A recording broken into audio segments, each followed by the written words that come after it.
This channel does not promote any violence, harmful, or illegal activities. All content provided by this channel is meant for an educational and information purpose only.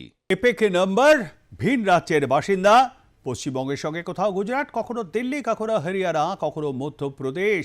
এবারে কিন্তু শুধুমাত্র voter card নয়, আধার কার্ডেও এইরকমই একটি খবর পাওয়া গিয়েছে সিউড়ির নরসিংহপুরের। এবং এই জায়গায় কি খবর, ভিন রাজ্যের নয়, দুই ভাইয়ের আধার কার্ড নাম্বার একই। সিউড়ির নরসিংহপুরে এমনই আজব ঘটনা এলাকায় চাঞ্চল্য। প্রশাসনকে জানানো হয়েছে, কিন্তু এখনো পর্যন্ত তার কোনো সুরাহা হয়নি, মীমাংসা হয়নি। সিউড়ির 1 নম্বর ব্লকের নরসিংহপুরে এই চাঞ্চল্যকর তথ্য। গোবিন্দ মাহারা, রবীন্দ্র মাহারা, আধার কার্ড আলাদা, উভয়ের নম্বর কিন্তু এক। সংশোধনের চেষ্টা হয়েছে, তবে সমাধান কিন্তু এখনো পর্যন্ত হয়নি।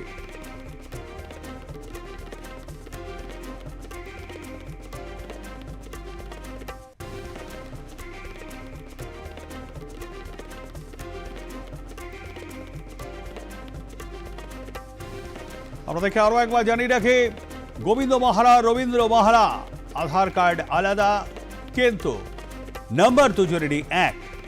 ঘটনাটি ঘটেছে সিউড়ি 1 নম্বর ব্লকের নরসিংহপুরে। আমাদের সঙ্গে রয়েছেন আমাদের প্রতিনিধি প্রশান্ত দাস। প্রশান্ত, এই ঘটনা নিয়ে কি জানানো হচ্ছে প্রশাসনের তরফে?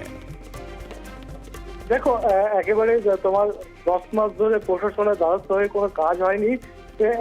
দুই ব্যক্তির একই আধার কার্ড, এই সমস্যা নিয়ে, যার ফলে তোমার এই যে ভুয়ো ভোটার কার্ড ইস্যুতে যে শাসক দল বাড়ি বাড়ি গিয়ে ভোটার কার্ড চেক করছে, সেই ভোটার কার্ড চেক করতে গিয়ে একই বিষয় উঠে আসে, তখনই তৃণমূল নেতৃত্বকে তারা জানায়। কিন্তু তৃণমূল নেতৃত্ব, জেলা শাসক বা যারা এখানে নির্বাচন আধিকারিক রয়েছে তাদেরকেও কথা বলেছেন, বা যারা এই ধরনের আধার কার্ডের সমস্যা বিষয়গুলি দেখেন তাদেরকেও বিষয়টা জানিয়েছেন। কিন্তু প্রত্যেকের কাছ থেকে একটাই উত্তর আসছে যে আধার কার্ডের যে মেন দপ্তর চেন্নাই, সেই চেন্নাই গিয়ে এই সমস্যার সমাধান করতে হবে। যার ফলে একেবারে বিপাকে পড়েছে এই দুই ব্যক্তি যারা দিনমজুরের কাজ করে, এবং দুই ভাইয়েরই একই আধার কার্ড নাম্বার, যার ফলে তারা কোনো সরকারি সুযোগ সুবিধা পাচ্ছে না, সমস্ত সরকারি সুযোগ সুবিধা থেকে বঞ্চিত হয়ে আসছে।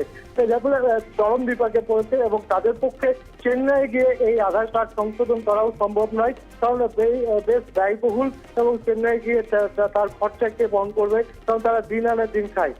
এই সমস্যা গত দুদিন আগে তোমার যখন এই ভুয়ো ভোটার কার্ড নিয়ে যখন বাড়ি বাড়ি গিয়ে শাসক দলের পক্ষ থেকে যখন ভোটার কার্ড চেক করাচ্ছে, তখন তাদের চোখেও আসে বিষয়টা, এবং তাদেরকেও জানায়। তারপরে স্থানীয় তৃণমূল নেতৃত্ব তারা জেলা শাসককে বিষয়টা জানিয়ে, সভাধিপতিকে বিষয়টা জানিয়ে, তারা যদি কোনো রকম সমাধান করা যায় তার চেষ্টা চালাচ্ছে। ধন্যবাদ আমাদের সঙ্গে থাকবার জন্য প্রশান্ত। কথা বলছিলাম আমাদের প্রতিনিধি প্রশান্ত সঙ্গে।